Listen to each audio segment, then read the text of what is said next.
বিশাল গাছের উপর ঘর বেঁধেছে এক জোড়া কালো বক পাখি। এই পাখিকে ব্ল্যাক স্ট্রোক বার্ড বলা হয়।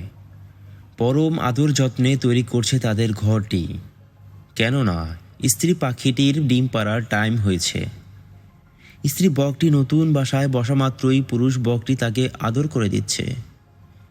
গাছের ডাল আর লতাপাতা দিয়ে তৈরি করে ফেলছে তাদের ঘরটি। এবার শুধু ডিম পাড়ার পালা। স্ত্রী বকটি একে একে 4টি ডিম পেড়েছে। অন্যদিকে পুরুষ বকটি বাসাটিকে বড় আর মজবুত করার কাজে ব্যস্ত হয়ে পড়েছে। 30-32 দিন টানা ডিমে তা দেওয়ার পর তাদের ঘরে আলোকিত করে 4টি শাবক ডিম ফুটে বের হয়। এভাবেই কেটে যায় বেশ কয়েকদিন।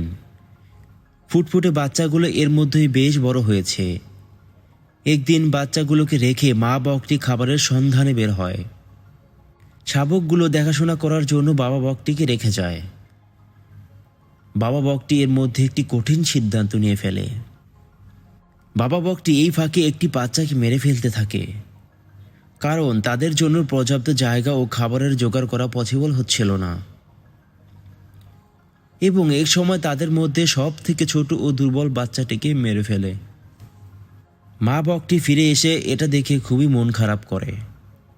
আসলে ব্ল্যাক স্ট্রোক পাখি অলওয়েজই এমন সিদ্ধান্ত নিয়ে থাকে যাতে অন্য শাবকগুলোকে ভালোভাবে বড় করতে পারে। ফুটফুটে সাদা শাবকগুলোর নতুন পাখা গজায়।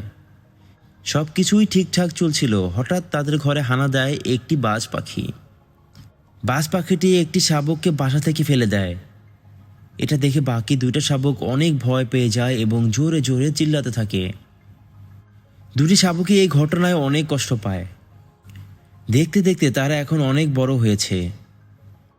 তারাও চলে যায় নতুন কোনো দিগন্তে, নতুন কোনো ঠিকানায়।